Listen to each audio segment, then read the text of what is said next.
Hi everybody, I'm Miss Kathy. I work at the Leopard Library, and today I'm going to show you how you can repurpose a plain ordinary milk jug like this and create your very own backyard bird feeder. And I thought it would be appropriate to film this in my backyard. So the items you're going to need include a gallon jug, some fishing line, some paint, some paintbrushes, or you could also use stickers to decorate with, or even markers to decorate with, whatever you would like to use to actually decorate your jug. You will also need either a nice sharp pair of scissors or an X-Acto knife. If you're using sharp scissors or an X-Acto knife, you may want to get an adult's help. So the first thing you're going to want to do is take your gallon jug and wash it out. You'll want to keep the lid because you will use either the X-Acto knife or scissors or even a screwdriver to put a couple holes into the top of the lid. Now, the reason you want to do that is so that you can run your fishing line through, like I did on this one here. Then, when you're all done, you can put that back on and you'll be able to hang it up in the yard. And you can hang it anywhere. Don't worry, birds will find it no matter where you put it. So, I'm going to set that aside there. And for the sake of time, I kind of already started to do some decorating. And for that, I used my blue paint. Set that down. And I'm also going to use a little bit of green paint and a bit of pink. So I'm going to pour some pink paint there and some of my green paint as well. Since I've already started working on my flower motif, I think I'm going to keep going with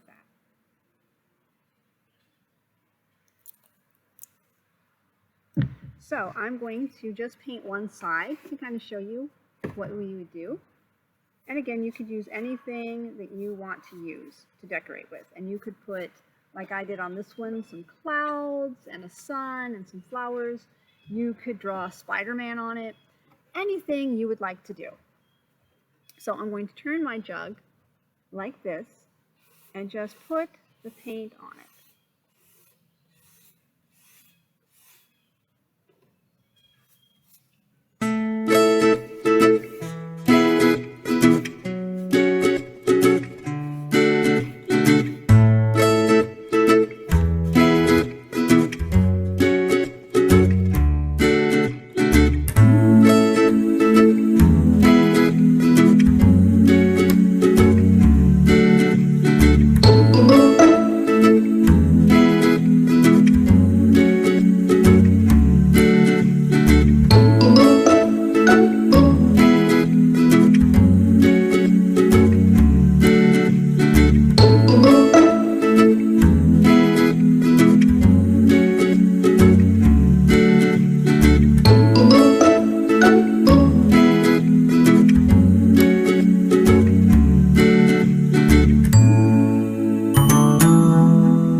Now that I've finished painting, I'm going to wait a few moments for it to dry.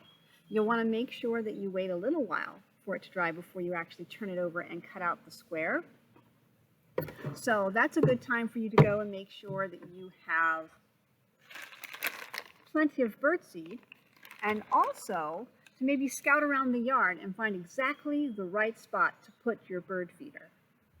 Okay, so I've waited a little while, and because it's really warm today, it has pretty well dried, which is good.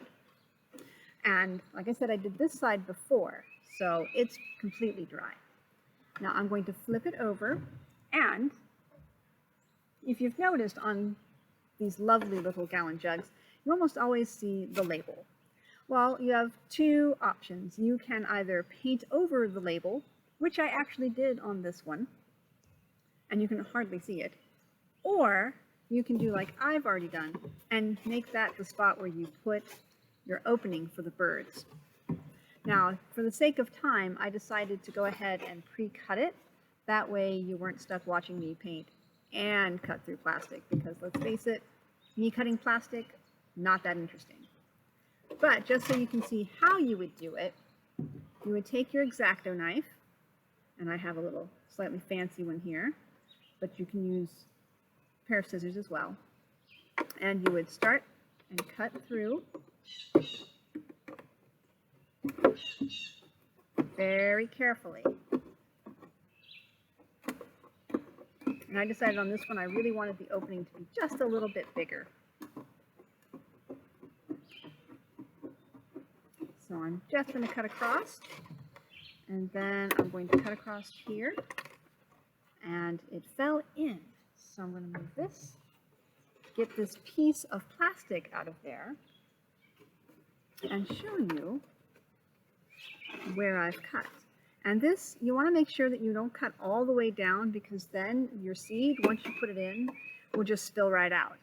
So this way, if the birds land on it, it can swing a little bit and everything won't go all over the ground, which is exactly what you don't want to happen. Okay, so we've cut our entry, right? Make sure that it's not too sharp. Try to make sure it's not going to hurt the birds or you when you go to refill it. Like I said, you would want to make sure you've let it dry completely. At this point, you could actually take the cap that you've taken off and put the holes in, put your string through there, and I recommend using fishing line, but you could also use like a really strong yarn.